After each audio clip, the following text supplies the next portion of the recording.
ગુડુચી કટુકા તિક્તા સ્વાદુ પાકા રસાયણી. નમસ્તે. ઓળખો છો આ વેલને? આ વેલ છે એ ગળોની વેલ છે કે જેનું આ સ્ટેમ છે, કાંડ જે છે એને આપણે ઔષધિ પ્રયોગમાં વાપરીએ છીએ. ગળોનો ઉપયોગ આપણે દરેક લોકો કરીએ છીએ, ગળો ઘનવટી, ગિલોય ઘનવટી કે સમશમની વટીના નામથી. તો આજે ગુડુચીની ડિટેલ વિશે આપણે જોઈશું. શ્લોકમાં જોયું એ પ્રમાણે ગુડુચી એ રસાયણ કર્મ કરવા વાળું કહ્યું છે. રસાયણની સાથે સાથે ગુડુચી ત્રિદોષક એટલે કે વાતપિત્ત કફ ત્રણેય દોષોને હરનારું છે અને અગ્નિદીપક કહ્યું છે.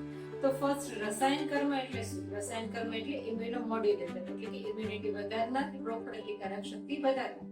તો ગુડુચી આ જે ઇમ્યુનોમોડ્યુલેટર છે જેના લીધે એક સિઝનલ ફીવર અથવા વાયરલ ફીવર થી એ બચાવે છે. એટલે કે ગુડુચી ઘનવટીને વાયરલ ફીવરમાં વાપરવામાં આવે છે. જ્યારે વારે ઘડી આવતો તાવ છે અથવા તો લાંબા સમયથી રહેતો તાવ છે તો એમાં ગળો સત્વ ખૂબ ફાયદો આપે છે. આની સાથે સાથે રૂમેટોઇડ આર્થરાઇટિસમાં ગળોનો ઉકાળો એરન્ટિલ અને સૂંઠ સાથે અપાય છે. ગાઉટ એટલે કે વાતરક્ત અથવા તો ગઠિયા વાતમાં જે છે એ ગળો, ગોખરું અને આમળા છે એ એરન્ટિલ અને મધ સાથે અપાય છે. ડાયાબિટીસમાં ગળો છે એ ગળોનો રસ મધ સાથે પીવામાં આવે છે.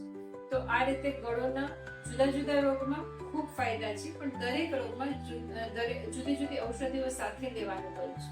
તો તમારે તમારી કઈ તકલીફ માટે ગળોને કઈ રીતે ઉપયોગમાં લેવું એના માટે તમારા આયુર્વેદ ડોક્ટરને સંપર્ક કરો. Thank you.